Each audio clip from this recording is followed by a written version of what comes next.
अल्लाह तबारक व तआला इस मुबारक आयत में हज़रत इब्राहीम अलैहिस्सलाम की उस ख्वाब का ज़िक्र फरमा रहा है कि उन्होंने ख्वाब में ये देखा और अपने बेटे के सामने हज़रत इस्माईल अलैहिस्सलाम के सामने ये ख्वाब बयान की कि मैं ख्वाब में ये देख रहा हूँ कि ऐ बेटे, मैं तुम्हें अपने हाथ से कुर्बान कर रहा हूँ, ज़िबह कर रहा हूँ। अब तुम गौर करके ये बताओ कि इसमें तुम्हारी क्या राय है। तो हज़रत इस्माईल अलैहिस्सलाम अर्ज़ करने लगे, ऐ वालिद मोहतरम, आप वो अमल कर गुज़रिए जिसका अल्लाह की तरफ से आपको हुक्म मिला। इंशाअल्लाह आप मुझे सब्र करने वालों में से पाए। इस्माईल अलैहिस्सलाम ये समझ गए कि ये एक नबी की ख्वाब है और नबी की ख्वाब सच्ची होती है। अल्लाह की तरफ से मेरे लिए यही हुक्म है कि मैं उसकी राह में कुर्बान किया जाऊं, ज़िबह किया जाऊं। इसे अपनी खुशनसीबी जानकर अपने वालिद के सामने हाजिर खिदमत हो गए और उन्होंने अल्लाह के इस हुक्म को पूरा करने के लिए अपने साथ ले जाकर उस मकाम पर उनकी कुर्बानी अल्लाह की राह में पेश करना चाहिए जहाँ पर आज शैतानों के कंकरियाँ मारी जाती हज के मौके के ऊपर। लेकिन जब आंखों से पट्टी अपने भी बांध ली और उनके भी बांध दी और छुरी तेज करके उन्हें लिटाल कर अपने पूरे पक्के इरादे से कि मैं इन्हें ज़िबाही कर रहा हूँ, अल्लाह का नाम लेकर बिस्मिल्लाह अल्लाहु अकबर, उनके गले पे छुरी चला दी। मगर अल्लाह को तो कुछ और ही मंजूर था। इधर वो छुरी उनके गले पर रख रहे थे, अल्लाह ने जिब्रील अमीन अलैहिस्सलाम को हुक्म दिया, इससे पहले कि छुरी इस्माईल के गले के ऊपर चले, जन्नत से एक दुम्बा ले जाकर इस्माईल को हटा लो और छुरी के नीचे इनको लेटा दो। तो जिब्रील अमीन अलैहिस्सलाम की परवाज इतनी तेज है कि जितनी देर में उन्होंने छुरी निकालकर गले तक लाने ही वाले थे कि इस्माईल अलैहिस्सलाम नीचे से हटा दिए गए और दुम्बा उनकी छुरी से ज़बह करा दिया। वो तो यही समझे कि मैंने इस्माईल को ज़बह कर। जब आंखों से पट्टी खोल कर देखा तब देखा कि वहां तो दुम्बा ज़बह किया हुआ पड़ा, इस्माईल अलैहिस्सलाम एक तरफ को बैठे। अल्लाह तबारक व तआला ने उनकी कुर्बानी को कबूल फरमाया और कहा कि ऐ इब्राहीम, तुमने अपनी ख्वाब सच्ची करके दिखा दी। क्यों? उन्होंने तो अपनी नियत में काम कर ही दिया था। ये तो अल्लाह अपने बंदों के दिल को देखता है, उसके दिल देखा जाता है कि किस दिल से यह काम कर रहा है, पूरी तरह दिल से तैयार है भी या नहीं है। जब पूरी तरह दिल से तैयार हो गया तो अल्लाह ने लिख दिया कि इसने यह काम कर। हुजूर नबी अकरम सल्लल्लाहु अलैहि वसल्लम इरशाद फरमाते हैं कि अगर कोई शख्स नेक काम करने का पक्का इरादा कर लेता है और किसी वजह से नहीं भी कर पाता है तो अल्लाह उसके नामा अमाल में एक नेकी लिखवा देता है। इसीलिए उसने फरमाया, लन यनालल्लाह लुहूमुहा वला दिमाउहा वलाकिन यनालुहु तक़वा। तुम कुर्बानियां करते हो तो अल्लाह के यहाँ न इनका गोश्त जाता है न इनका खून जाता है, तुम्हारे दिलों का तकवा जाता है। वो फरमाया तकवा हाँ होना, तकवे का ताल्लुक यहाँ से है। बहुत से लोग समझते हैं तकवे का ताल्लुक यहाँ से कि हम लोगों के सामने बयान करें, साहब वो तहज्जुद में आँख खुल जाती है हमारी, क्या करें साहब, पढ़ ही लेते हैं। तो दुनिया को सुनाने से काम नहीं होता है, उससे आदमी मुत्तकी नहीं बनता है। मुत्तकी अपने दिल से बनता है कि तुम्हारा और अल्लाह का मामला है, दुनिया वालों को क्या सुना रहे हैं। ये तो अल्लाह के यहाँ इसका अजर पाओगे और अल्लाह ताला दिलों के हाल को देखो। इसीलिए हुजूर नबी अकरम सल्लल्लाहु अलैहि वसल्लम ने फरमाया, इन्नमल आमालु बिन्नियात, तुम्हारे सारे अमाल का दारो मदार तुम्हारी नियत। अल्लाह के नबी, अल्लाह के खास मुकर्रब बंदे ज़्यादातर सच्ची ख्वाबें देखते हैं। नबी तो 100% सच्ची ख्वाबें देखते हैं क्योंकि वो तो वही होती है अल्लाह की, अल्लाह का पैगाम होता है। लेकिन वलियों की ख्वाबें भी अल्लाह की तरफ से इल्हाम होता है और उनकी ख्वाबें भी ज़्यादातर सच्ची होती हैं। हज़रत अब्दुल्लाह इब्न उमर रदी अल्लाह अन्हु रिवायत करते हैं कि हुजूर नबी अकरम सल्लल्लाहु अलैहि वसल्लम ने जब ये देखा कि हम हिजरत करके जब से मदीने आए हैं, किसी को बुखार आ रहा है, किसी के पेट में दर्द हो रहा है, किसी को और कोई बीमारी लाहिक हो रही है। एक मरतबा हज़रत अबू बकर सिद्दीक और हज़रत बिलाल रदी अल्लाह अन्हुमा को सब बुखार आ गया। हुजूर सल्लल्लाहु अलैहि वसल्लम से अर्ज़ किया गया, या रसूल अल्लाह, दोनों को सब बुखार है, कब कब आ रहे हैं बुखार से? हुजूर सल्लल्लाहु अलैहि वसल्लम का दिल भर आया। तो कहा, ऐ अल्लाह, ये मदीना जिसे पहले के लोग यसरिब कहते थे, इस मदीने को तू हमारे लिए पाक और साफ कर दे और यहाँ की वबाएं, बीमारियाँ, आफात व बलैयात, मकाम महया जिसे जोहफा भी कहते हैं, उस जोहफे के अंदर अल्लाह सारी बीमारियों को पहुँचा। तो अब्दुल्ला इब्न उमर रदी अल्लाह अन्हु रिवायत करते हैं कि हुजूर सल्लल्लाहु अलैहि वसल्लम ने ख्वाब में ये देखा कि एक बूढ़ी औरत है, इंतहाई बदसूरत और काली, बाल उसके बिखरे हुए हैं और वो मदीने से निकल कर चली और महया जोहफा जिस जगह का नाम है वहां पर जाकर उसने अपना करार लिया।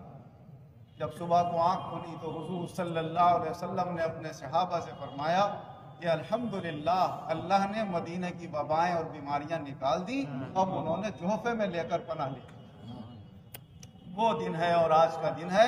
अब वो मदीना तैबा हो गया, मुबारक हो गया। अब तो कोई बीमार भी जाता है तो वहां जाकर ठीक हो जाता है। तो ये हुजूर नबी अकरम सल्लल्लाहु अलैहि वसल्लम के ख्वाब।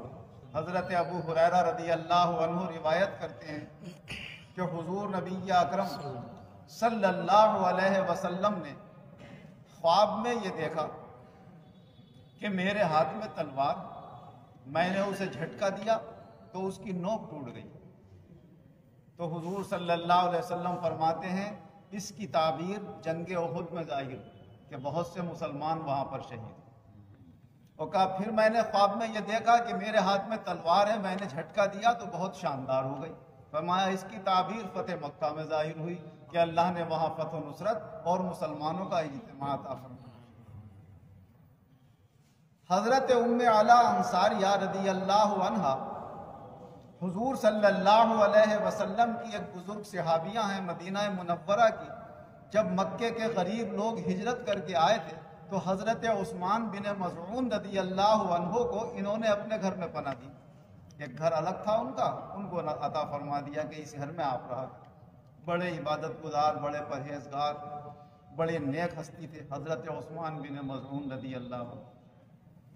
जब उनका विसाल हुआ, जनाजा रखा हुआ है, तो हज़रत उम्मे आला और सहाबा बैठे हैं, हुजूर भी तशरीफ़ फरमा है। अर्ज़ करने लगी, या रसूल अल्लाह, अल्लाह ने इन्हें बड़ा इकराम बख्शा और उस आलम में बड़ा ऊंचा मकाम अता फरमाया। हुजूर ने देखा, क्या उम्मे आला, मैं तो अल्लाह का नबी हूँ, मगर अभी मेरे सामने जाहिर नहीं हुआ इनका मकाम के क्या है, और तुम कहाँ से कह रही हो कि इनका बड़ा ऊंचा मकाम है?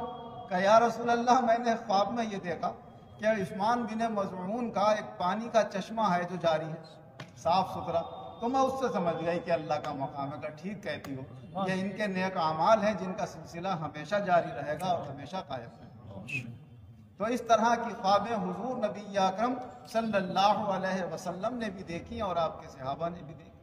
हज़रत इब्न खुज़ैमा रदी अल्लाह अन्हु रिवायत करते हैं कि उनके चचा हज़रत अबू खुज़ैमा रदी अल्लाह अन्हु ने यह ख्वाब में देखा कि हुजूर सल्लल्लाहु अलैहि वसल्लम लेटे हुए हैं और मैं उनकी पेशानी पे सजदा कर रहा हूँ। सुबह को इन्होंने यह ख्वाब हुजूर सल्लल्लाहु अलैहि वसल्लम से बयान की तो आपने फरमाया, अच्छा भाई, ले हम लेटे जाते हैं, अपने ख्वाब सच्ची कर लो। तो हज़रत इब्न खुज़ैमा रदी अल्लाह अन्हु ने हुजूर सल्लल्लाहु अलैहि वसल्लम की मुबारक पेशानी पे सजदा किया। यह सजदा इबादत का नहीं कहा जाता है, इबादत तो सिर्फ अल्लाह ही के लिए। ना इस सजदे को सजदा ताज़ीमी कहेंगे, क्योंकि इस उम्मत में सजदा ताज़ीमी भी जायज़ नहीं है। किसी का अगर आप अदब व एहतराम कर रहे हैं तो इतना नहीं कर सकते कि सजदा करने लगे। इस सजदे को उनकी नीयत के मुताबिक अपनी ख्वाब को पूरा करने वाला सजदा कहेंगे, क्योंकि हुजूर अकरम सल्लल्लाहु अलैहि वसल्लम ने यही फरमाया कि ले वो अपनी ख्वाब सच्ची करे। तो मालूम यह हुआ कि सजदे का ताल्लुक भी हमारी नीयतों से है। इसीलिए उलमाए किराम ने लिखा है कि अगर कोई शख्स अल्लाह के अलावा किसी की इबादत की नीयत से सजदा करेगा तो शिर्क है, ईमान से ही खारिज हो जाएगा। और अगर उसके अदब और एहतराम की वजह से करेगा, ताज़ीम की वजह से, ये जानते हुए कि इबादत सिर्फ अल्लाह की होती है, मैं इसका अदब इतना करता हूँ कि इसे सजदा करूँ, फरमाया ये भी हराम है। काफिर तो नहीं होगा, ईमान से तो खारिज नहीं होगा, लेकिन गुनाह कबीरा का मुर्तकिब हो जाएगा, फासिक हो जाएगा। तौबा करे अल्लाह से और आइंदा ऐसे अमल से बाज रहे। और उसके अलावा जहाँ ना ताज़ीम की नीयत है ना इबादत की नीयत है, वहाँ तो नीयत अपनी ख्वाब को पूरा करने की थी, तो वो कोई नाजायज़ नहीं होगा। इसीलिए हुजूर सल्लल्लाहु अलैहि वसल्लम ने उस सजदे की इजाज़त दी। वरना तो साफ आपने सराहत से फरमाया, जब एक सहाबी आकर अर्ज करने लगे, या रसूल अल्लाह, हम दूसरे मुल्कों में सफ़र के लिए जाते हैं तो हमने देखा है कि वहाँ के लोग अपने सरदारों को सजदा करते हैं। ऊँट आया हुजूर आपकी खिदमत में, हमने देखा कि उसने अपना सर आपके कदमों में रख दिया, उसने आपको सजदा किया। आप हमें भी इजाज़त दे दें, हमारा दिल भी ये चाहता है कि हम आपको सजदा किया करें। तो हुजूर सल्लल्लाहु अलैहि वसल्लम ने फरमाया, अल्लाह के अलावा किसी के सामने सजदा करना जायज़ नहीं है। अगर जायज़ होता तो सबसे पहले मैं औरत को हुक्म देता कि अपने शौहर को सजदा करे। तो इस लिहाज से इस उम्मत में सजदा ताज़ीमी भी नाजायज़ है। पहली उम्मतों में जायज़ था, जैसे यूसुफ अलैहिस्सलाम को उनके भाइयों ने सजदा किया था और आदम अलैहिस्सलाम को अल्लाह ने फरिश्तों के ज़रिए सजदा कराया था, वो पहली उम्मतों के अहकाम थे। इस उम्मत में ये नाजायज़। तो इस तरह की ख्वाबें हुजूर नबी अकरम सल्लल्लाहु अलैहि वसल्लम ने अपनी मुबारक ज़िंदगी में देखी हैं और हम और आप भी देखते हैं। लेकिन एक ख़ास नसीहत जो हमें अल्लाह के रसूल ने फरमाई है, वो हमेशा याद रखें कि अगर कभी किसी को कोई ऐसी ख्वाब दिखे जिससे उसे परेशानी हो रही, घबरा रहा है कि ये मैंने क्या अजीब व गरीब बात देखी है, ये तो बड़ी परेशान करने वाली सूरत, तो फरमाया आऊज़ु बिल्लाहि मिनश शैतानिर रजीम 3 मरतबा पढ़ो और अपने बाईं करवट की तरफ 3 बार फुटकार दो और जिस करवट से लेटे हो उसे पलट दो और उस ख्वाब को किसी के सामने बयान मत करो। और हुजूर सल्लल्लाहु अलैहि वसल्लम ने इरशाद फरमाया कि ये ख्वाब नबूवत के 46 हिस्सों में से एक हिस्सा है, हर एक के सामने इसे बयान नहीं करना चाहिए। फरमाया अपनी ख्वाब या तो अपने हबीब के सामने बयान करो या किसी लबीब के सामने बयान करो। हबीब अपना जो पसंदीदा हो उसके सामने, और लबीब लुब्बुन से बनाया है, जिसके अकल हो, गूदा हो दिमाग में, समझदार आदमी के सामने अपनी ख्वाब बयान करो, वरना नासमझ लोग कुछ से कुछ ताबीर दे देते हैं। हुजूर सल्लल्लाहु अलैहि वसल्लम ने फरमाया यह ख्वाब ऐसी है कि जैसे परिंदे के पाँव पर कोई चीज़ रुकी हुई हो, उसे कोई करार ही नहीं है, कितनी देर रुकेगी परिंदे के पाँव पर। फरमाया ख्वाब जो आदमी देखता है उसे कोई करार नहीं, ये घूमती फिरेगी, लेकिन जब बयान कर देगा कोई इसे तो ये उस पर वाक़ हो जाएगी जिसने ख्वाब देखी है। लिहाजा कोई अगर परेशान कुन ख्वाब हो तो वो कभी हरगिज़ किसी के सामने बयान मत करो, उसे रोके रहो, उसका कोई बुरा असर ज़ाहिर नहीं होगा और अल्लाह से पनाह। अल्लाह ताला हमें कुरान और हदीस की रोशनी में सही सही ज़िंदगी गुजारने की तौफीक अता फरमाए। ईमान और इज़्ज़त के साथ अल्लाह जिंदा रखे, ईमान और इज़्ज़त के साथ बासानी खात्मा फरमाए और ईमान और इज़्ज़त के साथ अल्लाह अपने पसंदीदा बंदों के साथ आखिरत में हम सब